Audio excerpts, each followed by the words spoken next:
When business owners are scaling to the $1 million benchmark, oftentimes they're looking for where they can free up their time and create leverage in their business so they can focus more on their expertise. Business owners want to speak more. They want to be more visible. They want to focus on their zone of genius and doing what they love.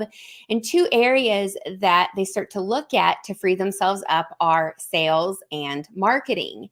And so today's episode of More Influence and Impact, I wanted to bring on a marketing expert that works with business owners that are on that journey to scaling to $1 million in revenue and beyond, who are wanting to run paid ads or already have paid ads and are also wanting to have expertise inside of their company.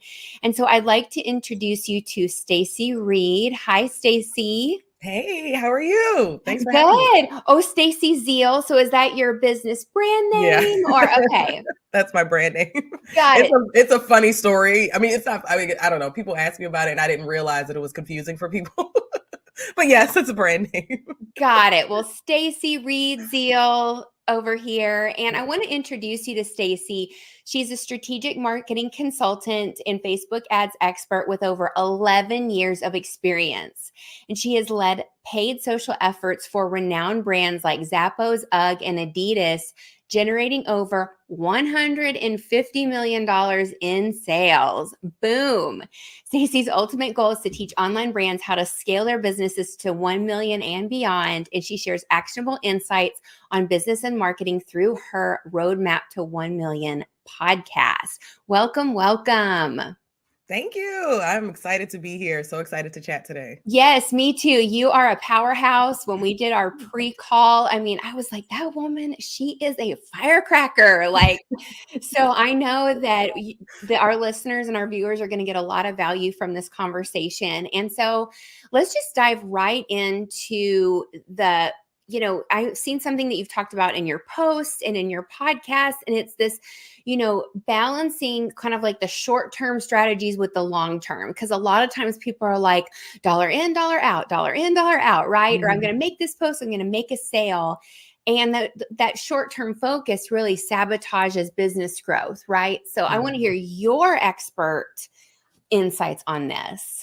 Yeah. It's funny. It's something I've been talking about very recently. I feel like I started talking about it because I didn't realize that a lot of people didn't realize this, but I think that being in marketing for so long and seeing how the world has kind of evolved, it's easy to, as entrepreneurs, to kind of get caught up in this instant gratification marketing where we're posting on social, we're expecting to post something and then someone to DM us right away. And that's where we, focus all of our sales efforts or focus our marketing efforts. But I come from a world of marketing where nurturing was very important, like actually making sure that you were showing up for people who even weren't ready to buy right now. That has been a piece of marketing that I definitely have seen kind of evolve over the years. And I really think that we're starting to kind of circle back from, making millions of dollars with Reels, because you have people that are like, oh my gosh, Reels came out, they made millions of dollars with Reels, and now they're teaching everybody how to make millions of dollars with Reels. And I'm like, well, now that Reels has kind of saturated the market, everybody's posting Reels, it's not as easy to get that visibility. It's not as easy to make that one-to-one sale anymore. And I think that we see consumer behavior, which is really one of the biggest indicators in marketing of how things are shifting. And people now, especially after the pandemic, I think people now want to know that they're vetting people more. They're wanting to be making more informed decisions. Everybody's been burned by somebody before, so they're taking a longer time to make that decision, especially if it's a high ticket offer. Even I would say with even low ticket, like I don't think that there are like a lot of low ticket items that are flying off the shelves like they used to be. Like you could really, at one point, you could have a low ticket offer and make millions of dollars, and that was it, right? Because you just run some ads behind it, you get it in front of people, and it was so easy to buy. But now people are taking their time. People are being more conscious, whether it's because they don't have as much discretionary spending as they had before, or whether they're just being more conscious about what they're buying. So I think that puts us as business owners in a place where we have to realize that there's a large part of our audience that really just needs that nurturing. And for me, I always try to, when I talk about ads, talking about the same thing, because people, there was a point where you could run an ad and make, get $1 right out of it. And then that was it. But we're not in that world anymore. And it's because consumer behavior has evolved. And so I want, entrepreneurs and CEOs to keep in mind that marketing evolves with consumer behavior, right? Like it doesn't evolve it doesn't change just because AI came out or anything like that. It really does evolve with consumers, and consumers want more personalized messaging. They want to feel like they're buying into a brand. They want to feel like that level of trust is harder to gain now because people have been burned and people are, being more conscious with how they're spending their money. And so we have a choice as CEOs and entrepreneurs and marketers to evolve with our people or to stay stuck and get left behind.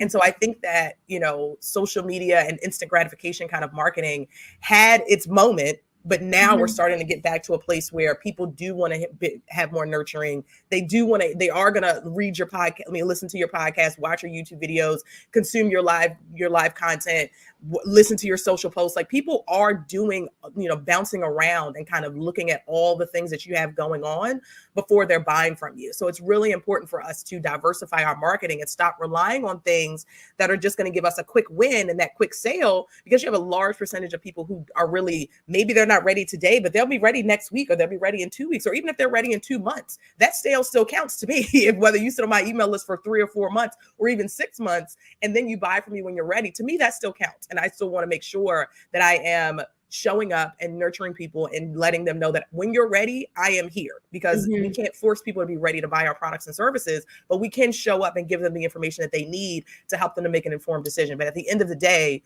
if someone is not ready today and they're going to be ready in 6 months, then, we just have to keep continuing to show up until they're ready. And there are people who are going to be ready now. So it's not to say that we neglect these short-term things, but there has been a large I think that we need to kind of swing from being super focused on these short-term strategies to really kind of getting back into the middle, where it's like you have a balance of these long-term evergreen content kind of marketing strategies, and also using social media to get those quick wins and to get those people who are ready to buy in your audience right now. Yeah, I was recently reading a sales management book, and it was talking about how, the sales funnel has changed, where it was initially kind of this linear, right?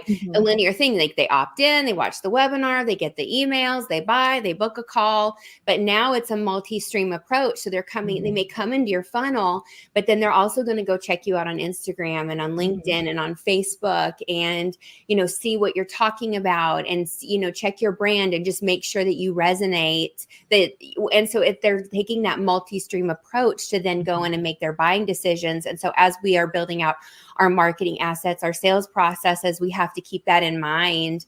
And exactly to what you said. And I use the terminology, like we're in the era of like the highly conscious buyer. Like even people that like don't perceive themselves to be like intuitive or self-aware are still very highly conscious of what they're buying, what they're consuming. And it's not just because of what's happened in, the entrepreneur circles. It's also because of what's happened at the government and the world. And there's just like that caution of like, whoa, like, let me step back a little bit. Cause it's like, yes, maybe been burned from a purchase, but also just like being burned by life. Yes, exactly. The world is definitely on fire right now. So people are very, very conscious of what they're spending their time on. Yes. Amen. So we have to be there and be ready. And, with the long-term nurture, I mean, coming from the world of high ticket selling, it's like high touch sales processes. You put all of that energy into generating the lead and to get them on your list or to get them into your network or whatever. And then like you do nothing after that. It's like all of that energy goes to waste. And I think that that's where they're focused on those short term, because it's like, okay, you just came into my funnel. You just came into my world. You didn't buy. And then, okay, like just sit over there. And it's like, but what about those people that need more? How are you driving them closer to the sale? Or, closer to coming into your world through building that trust. Yeah, definitely. I spoke to someone who is in the financial services. He's like a CPA kind of for a very specific niche. And he was, when we did a strategy session, he was just like, yeah, Mike, my sales cycle is like a year. And I was like, well, that makes sense that you Mhm. know, because if I'm trusting you to do my finances and that kind of thing, then I would expect it to be a little bit of a longer sales cycle. However, what I was I was consulting on him with was the content that he was creating, Mhm. because I'm like, the content that you're creating should help to move people closer to the sale. And so Mhm. it's like, you know, we can't necessarily, like, you know, I know that people say that, like that saying, like, you can lead a horse to water, but you can't make him Mhm. drink, right? So it's like our marketing can get people to the edge. Like, it could take them to the river, you know, to be able to like give them all the information that they need. That's our job as marketers, is to give them, you know, overcome objections, give them the content that they need to be able to make an informed purchase decision, answer any questions that they have. All that kind of stuff is important. But at the end of the day, we can't make someone buy from us. We can't, you know, pull, and you don't even want a buyer that you have to pull in kicking and screaming, to be honest, Mhm. because then that's going to, you know, once they do get in there, you're going to have to save them from drowning or something, right? Because they're just Right. going to be going crazy. And so you don't want to have people that you have to pull kicking and streaming. So there is definitely this balance of like, I don't suggest we just sit on our hands and wait for people to be ready. So I don't want people to take it as that's what I'm saying, or that's what we're saying. So you use your marketing to move people closer to the sale, but at the end of the day, that purchase isn't going to buy when they are ready, you know, Yep. because we are dealing with humans, Yep. and especially after, you know, the pandemic and everything that, you know, like you were saying, like the world is crazy, right? There's Mhm. a whole lot of stuff going on. And so we can't make people buy from us, but what we can control is the content that we give to them, is the touch points we have with them, is making sure we are following up and we are reaching out. But at the end of the day, if someone's going to sit on your email list for 6 months, then they're just going to sit on your email list for 6 months. And Right. so there is definitely this balance between giving people all the information that they need to make a purchasing decision, and also being patient enough and being, you know, showing up and staying top of mind until that person is ready. Yes, absolutely, absolutely. And so, going from like the marketing strategy conversation, we're going to jump around a little bit because you have like your zone of genius is vast. Let's go a little bit into talking about Facebook ads because you have a ton of experience and you do high level consulting and strategy around ads.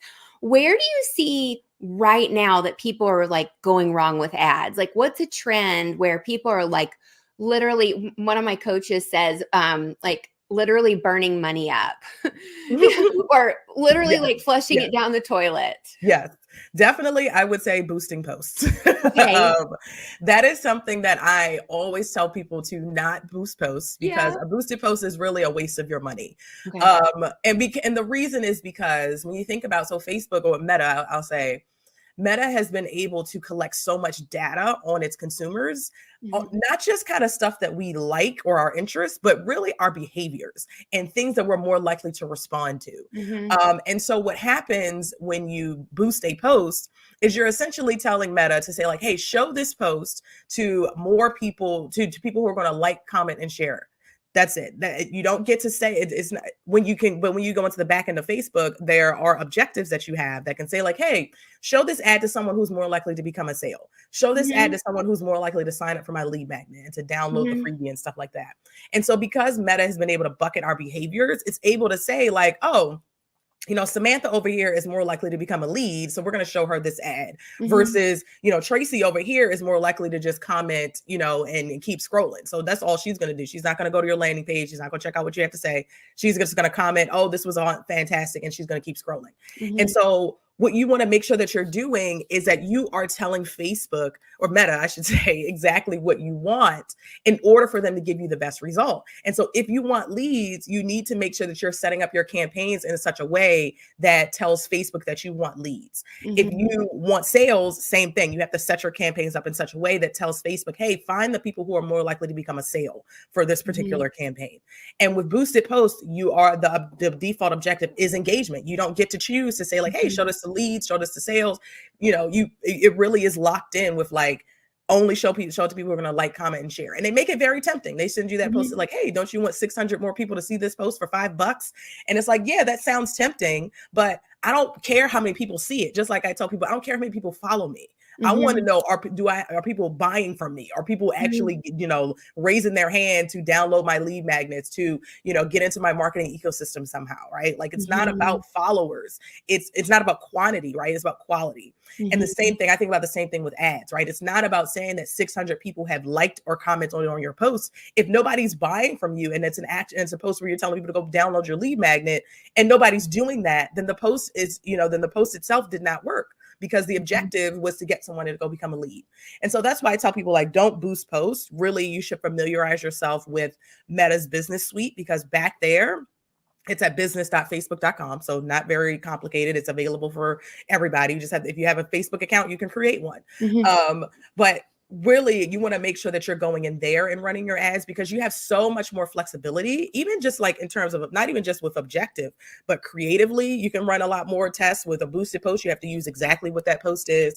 Audience wise, with a boosted post, you only get to show it to a very limited audiences. But when you run ads in the back end of Ads Manager, you have a whole lot of audiences that you can choose from. You can use custom audiences, you can use lookalikes, you can use so many different types of audiences. And so I always tell people, like, instead of boosting a post, just learn how to run some ads in the background. Or if you're trying to save up for it, don't boost that post for $5 or $10.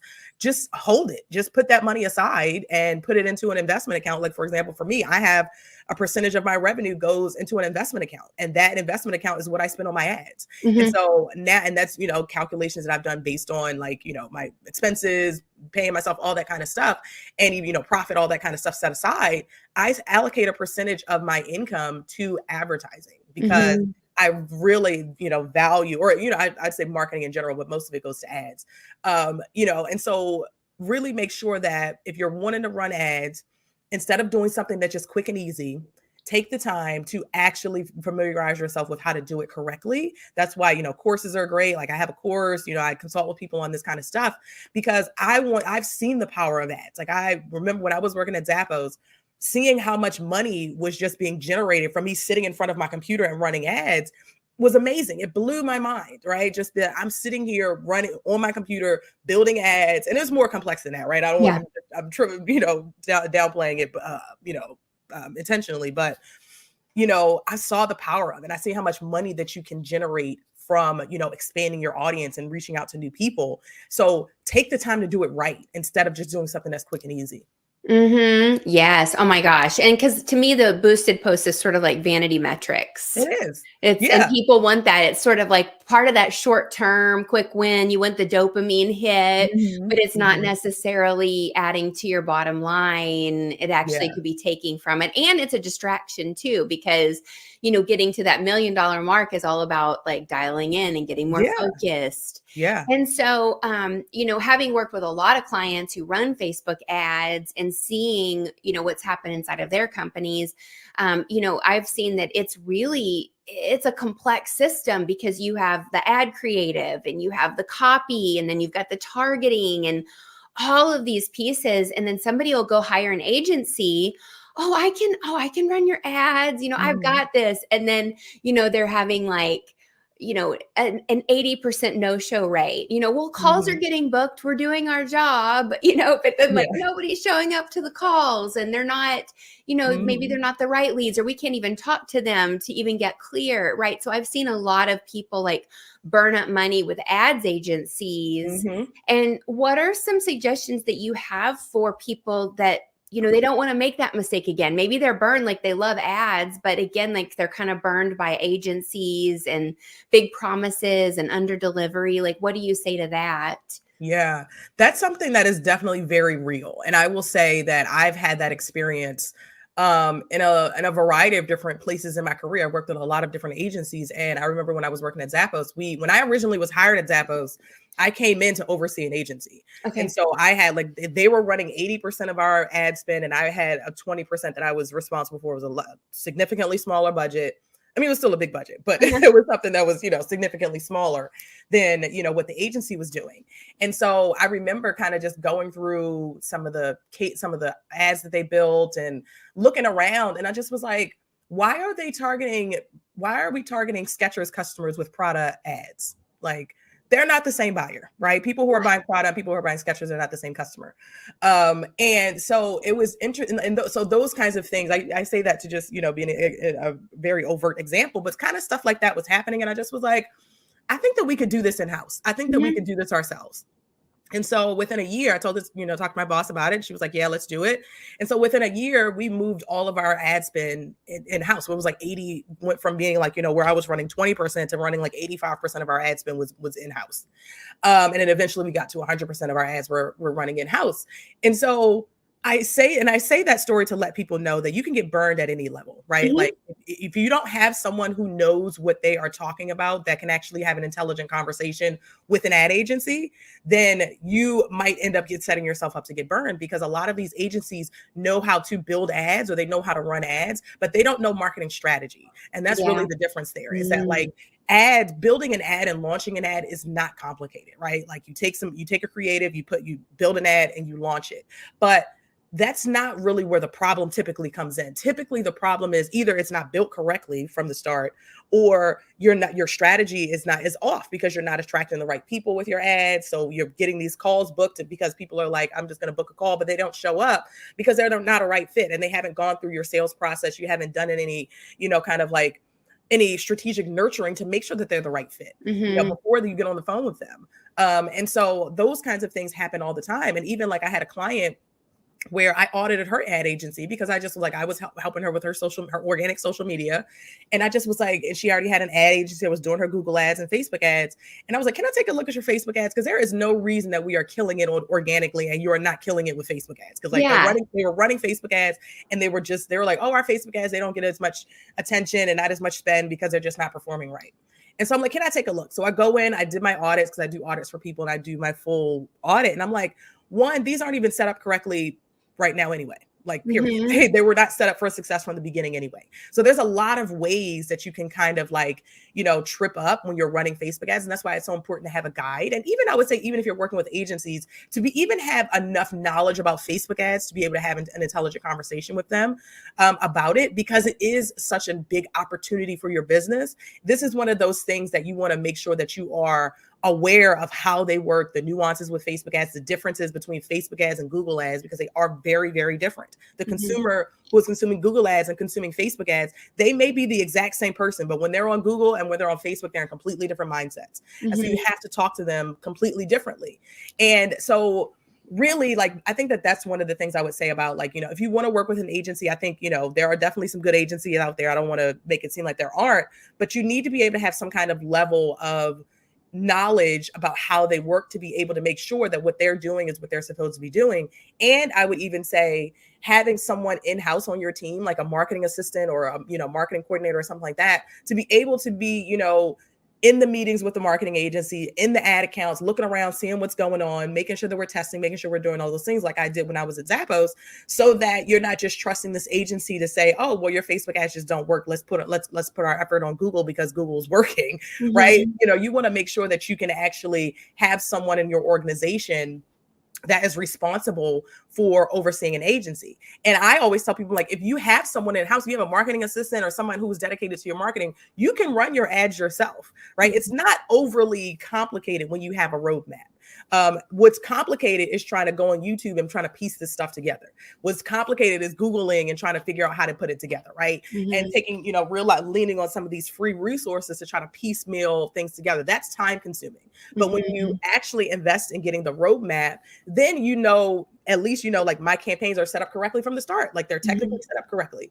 Boom, that's checked, box checked, right? Then you're like, okay, well, I know how to create effective ads, because it's Mhm. not just about taking any kind of ad that you've had before, any kind of organic content, and just running an ad with it, because that typically doesn't work. And I've tested Mhm. that when I was at Zappos. We tried to take organic content and run ads with it, and sometimes it works, sometimes it doesn't. So you have to be very strategic with what you're doing. And so if you have someone in-house that's a marketing assistant, there's no reason that you can't run your own ads, especially if you have a smaller spend and you're like, hey, I just want to spend, $500, $1,000, maybe $5,000 a month to kind of Mhm. test this out to see, what kind of performance we can get. Then I think that you're absolutely capable of doing it in-house yourself. But if you are at that place where you're like, I just really don't have the capacity for this, hiring an agency is fine, or hiring a freelancer, is fine. But understand that you're still going to have to be involved with strategy because you know your clients best. And Yeah. if you're working with an agency that's not asking you about your audience, it's not figuring out messaging that's customized for your business, and they're just like, hey, we've run hundreds of ads and we're just going to use the same kind of ad for your customers as we use for our other customers, that's a red flag for you. You definitely want to Mhm. make sure, because Facebook now, especially the world that we're in, with social advertising, there has to be messaging involved. It's Mhm. not just about getting in front, like saying, I want to get in front of millions of people. You want to get in front of millions of the right people. Mhm. But not just any, not just anybody. And so messaging is very important. And that messaging is what you're incorporating to your ad copy, to your visuals and all that kind of stuff. So I definitely say, like, if you want to go the agency route, make sure you have someone in-house that's going to be watching the agency and working with the agency to make sure that what they're doing is aligned with your business goals. Mhm. Or if you're going to run this in-house, make sure you have the roadmap. So you're not spending time piecing together different people's strategies, because so many people have different strategies for how they approach Facebook ads. And that's fine. Like, Mhm. different things work, but you want to make sure that you're buying into someone who you trust is going to give you trust and buy into their strategy. And I Mhm. always tell people, like, especially like if I'm hiring a coach, if I'm hiring somebody to do something, I'm buying into their methodology. So I am going Mhm. to follow with the path that they set forth for me, because I am trusting that what they've put together, because I've done my due diligence and all that kind of stuff, but I'm trusting that the roadmap that they've put together is going to get me to where I want to be. So make sure you find someone who can give you the exact roadmap to where you want to be, rather than trying to piece all the information together. Mhm. Yes, yeah, that roadmap is really key, isn't it, for people to, to know that step-by-step process that they're Mhm. taking. And, and especially like what you're saying about bringing it in-house, because I know in our previous conversation we talked about agencies and people, then like the owner has to sort of manage the agency, whether Mhm. it's a marketing agency or an ad agency. And that's not what they sign up for. They're like, I want you to free this up for me. Like Exactly. now I'm That's now not I'm what having to happened. like run your, like micromanage your business. And that's really exhausting. So it ends up Mhm. being the opposite of what they thought they were hiring out for. And, agencies are always, a low to mid four-figure a month Yeah. investment, Yeah. for a multi six-figure business. So it's and they want to get, that owner wants to get their money out of it. And so they're going to show up, and Mhm. they end up being kind of exhausted because of it. Yeah, definitely. That definitely happens, especially if you're not a marketer. Because I have, like, most of my clients, I would say, whether it's me working with them one-on-one, or it's, people who are in my course, most of them are not marketers. Like, they don't want to be marketing experts. They're Mhm. not marketers by trade. They're great, like, Mhm. great sales coaches, or they, wrote a great book, or, they are agency owners, or they're great at, Mhm. like, PR and those kinds of things, or they're great lawyers, but they're not marketers. And so they Mhm. don't know, so you're hiring these agencies and you're hiring all these people to trust, and you're trusting that they're going to take all this stuff off your plate. But in reality, marketing is co-created, right? Mhm.